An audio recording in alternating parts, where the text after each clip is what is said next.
Hey there, welcome. I'm so pleased to have you join me on this very special lesson in our Blondes Prefer Gentlemen series.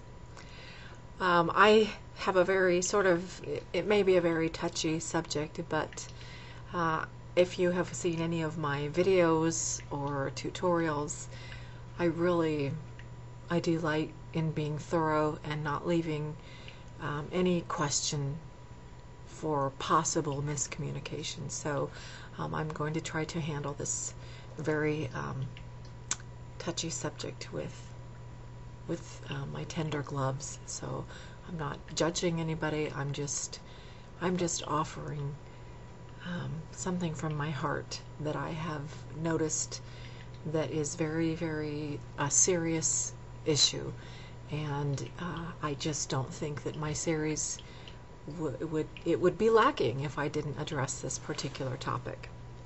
So I'm not pointing any fingers.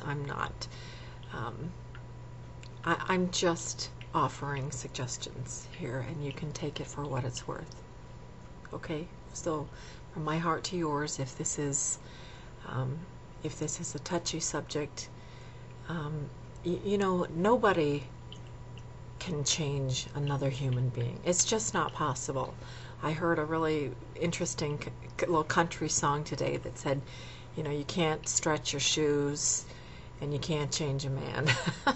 So I have certainly come to understand the wisdom that a woman can't change a man, but a man can change a man if he's determined enough. And we are human beings that are just remarkable creatures that are so capable of continual growth and learning and improvement of our own volition inside of us. We can do that. We can't change somebody else, but we can maybe motivate somebody else to do that.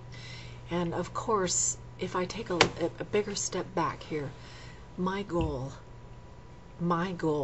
as a makeover queen in my whole endeavors, not just my Blondes Prefer Gentlemen series, but all over, is to inspire and give tools to help you, to help yourself, to help others, to, you know, have all the tools that you need to take those steps, to ignite a little spark of, you know, that your best you, your very best you, not your lowest you, but your very best you.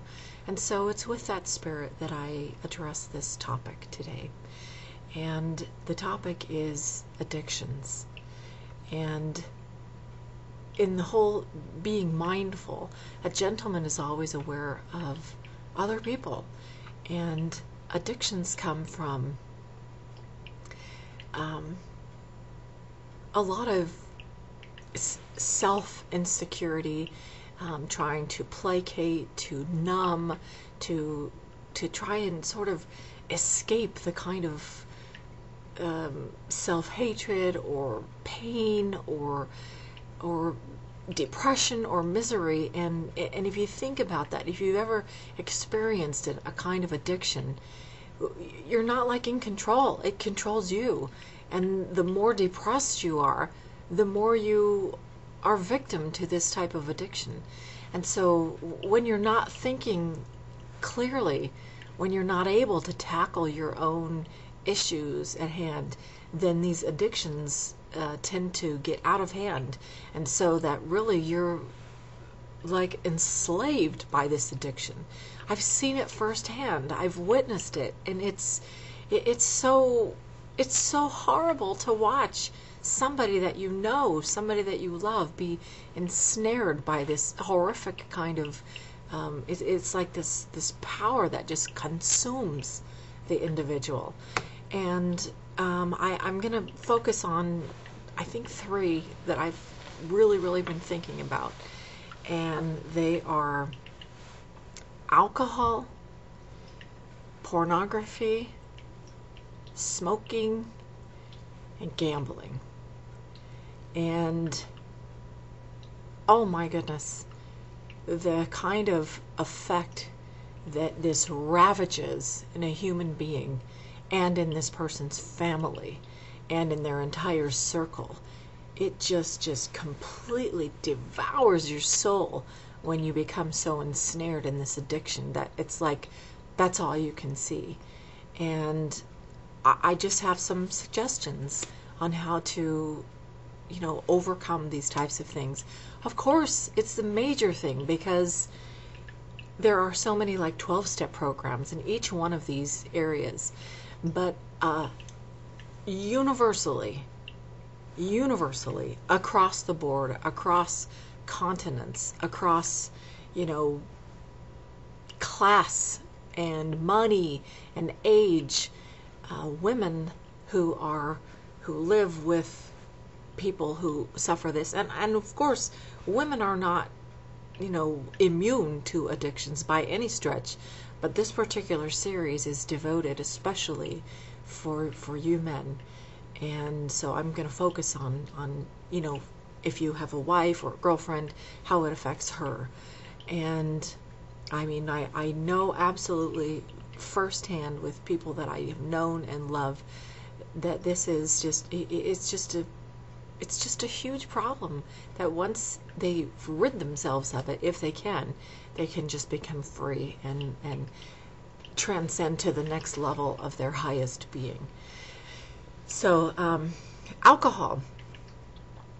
I did hear another very interesting song today I was listening to country. I mean, you just get so much from country music, don't you? That tequila makes her clothes fall off. Tequila makes her clothes fall off. Well, what does that tell you? Maybe it was a funny song, but it tells you that you're out of control, that you lose, you dull, you escape your senses, and maybe that's why you do it. But I'm here to tell you, if you never ever take a drop of alcohol, you never ever can make a fool of yourself by doing something when you're drunk. If you never take a drop of alcohol, you can never drive and hit somebody and kill somebody when you're drunk. You can never injure yourself. If you take that extreme sort of measure and you never drink, you can never be responsible for abusing somebody while you're drunk.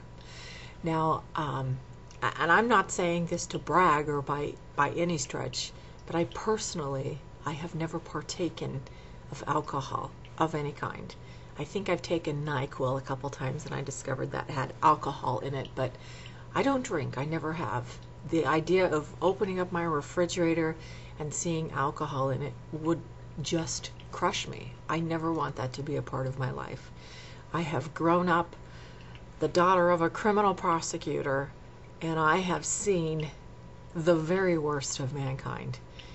And 99.9% of all the crimes committed, that's my dad's percentage, have been committed by people who are either on alcohol or drugs. And what a preventable thing. What a preventable thing. Don't do it. If you don't do it, you can't ever do those other things. And if you're doing those things to escape your problems of life, all that does is compound your problems. It may allow you a little escape, but all it does is just compound things. So I'm going to break this into 2 segments because I think this really merits a special follow-up also. So I'm going to stop this right now and I will continue. So I do hope you stay with me, and I also do thank you for your consideration. I'm Dianne. Thanks.